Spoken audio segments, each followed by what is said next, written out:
पानीपत की इसराना विधानसभा सीट पर बीजेपी प्रत्याशी कृष्णलाल पवार का हलके के बड़े गांव नौलथा में ट्रैक्टर मार्च से जोरदार स्वागत किया गया।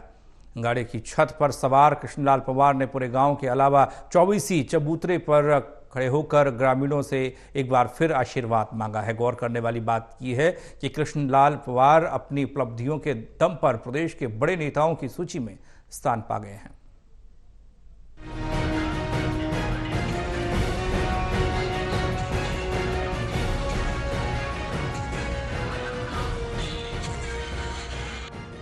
पानीपत की 4 विधानसभा सीटों में अकेली इसराना ही ऐसी सीट है जहां मुकाबला दोनों बड़ी पार्टियों बीजेपी और कांग्रेस के बीच है।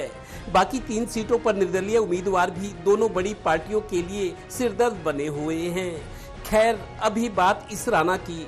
इसराना के बीजेपी प्रत्याशी कृष्णलाल पवार का बृहस्पतिवार को हलके के बड़े गांव नौलथा में ट्रैक्टर मार्च के साथ स्वागत किया गया। 36 बिरादरी के ग्रामीणों ने सड़कों पर खड़े होकर अपने नेता का स्वागत किया। पवार ने भी गांव की सड़कों, गलियों और 24 के चबूतरे पर खड़े होकर एक बार फिर आशीर्वाद मांगा। और विशेष तौर से नौलथा पंचायत और डुगरान की 26 बिरादरी का मैं धन्यवाद करता हूँ। इतना भारी उत्साह के साथ माताओं और बहनों ने पूरे गांव का हमने दौरा किया। हर घर में दूध पिला रहे हैं, पानी पिला रहे हैं, फूलों की वर्षा कर रहे हैं। जिसे एक उत्सव होता है, जिसे दिवाली का पर्व होता है, उसी प्रकार से आज पूरे गांव में उत्साह है। निश्चित तौर से 5 तारीख को नौलथा गांव की 36 बिरादरी पर मुझे विश्वास है कि एक तरफा चुनाव भारतीय जनता पार्टी के पक्ष में भाई कृष्णलाल पवार, उनके बेटे कृष्ण पवार के पक्ष में होगा। गौरतलब है कि इसराना सीट पर मुकाबला कांटे का बन गया है। कई गांव में तो हार जीत 50-100 वोटों की भी हो सकती है, पर जमीनी हकीकत अब ये भी है कि सरकारी योजनाओं से लाभान्वित और मेरिट पर नौकरी पाए परिवार बीजेपी की जय जयकार भी कर रहे हैं। इसराना हल्के के भंडारी गांव के एक वोटर हैं, सुल्तान नाम है इनका, उम्र 50 साल है। आपने ऐसा इलेक्शन पहले कभी देखा, ऐसा चुनाव, इतना कांटेदार मुकाबला हो रहा है आपके हल्के में? नहीं, बीजेपी बनेगी। बीजेपी क्यों बनेगी? बीजेपी की वोट डालेंगे और मोदी को वोट दे रहे हैं। हमारे कार्य हो रहे हैं। क्या क्या कार्य हो गए आपके हल्के में? हल्के में विकास हो रहा है। काफी लड़के लागे हैं हमारे, बगैर पैसे लागे हैं। मतलब आपकी बात सुन के मोदी जी कहेंगे आप तो बीजेपी को दोगे वोट? हाँ, बीजेपी को देंगे। और हमारे बच्चे बगैर पैसे लागे हैं।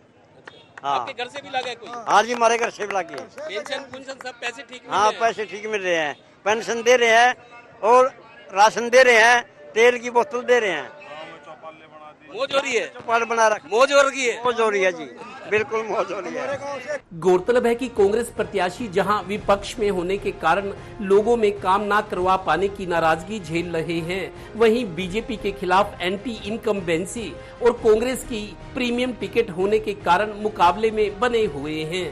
पर बीजेपी प्रत्याशी कृष्णलाल पवार की नरमाई, लोगों की उन तक आसान पहुंच और काम करवाने की ललक उन्हें लोकप्रिय बना चुकी है। मैंने लगातार, ये मेरा 8वां चुनाव है और 8 के चुनाव में सबसे ज्यादा उत्साह और उत्साहित कार्यकर्ताओं को और मतदाताओं को और सम्मानित पुरुषों को और माताओं को पहली बार मैंने उत्साहित देखा है। ये 8वां चुनाव मेरा कंटिन्यू। गौरतलब है कि कृष्णलाल पवार की ये खासियत भी है कि विरोध करने वालों के घर भी रात को जाकर दरवाजा खटखटाना, मान मनोवल करके उनको मना लेना इनके गुणों में शामिल है।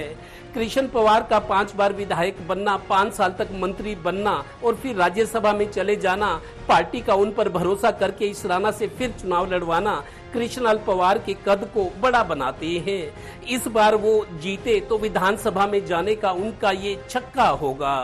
पानीपत की 4 विधानसभाओं में 3 विधानसभा पानीपत शहरी, ग्रामीण और समालखा में बीजेपी कांग्रेस के अलावा इंडिपेंडेंट भी मजबूती से चुनाव लड़ रहे हैं, लेकिन चौथी सीट इसराना में कांग्रेस और बीजेपी में कांटे का मुकाबला है। शुरुआती समीक्षा करें, लोगों के बातचीत को आधार बनाएं तो अभी लगता है कि बीजेपी प्रत्याशी कृष्ण पवार पहली पसंद है। हालांकि चुनाव अभी आगे बढ़ना है, 9 दिन बकाया है। फैसला इसराना हल्के की जनता को करना है कि उनकी पहली पसंद कौन है, उनके वोट का हकदार कौन है। कैमरामैन मनोज कुमार के साथ देवेंद्र कथोरिया, टोटल न्यूज, इसराना हल्का।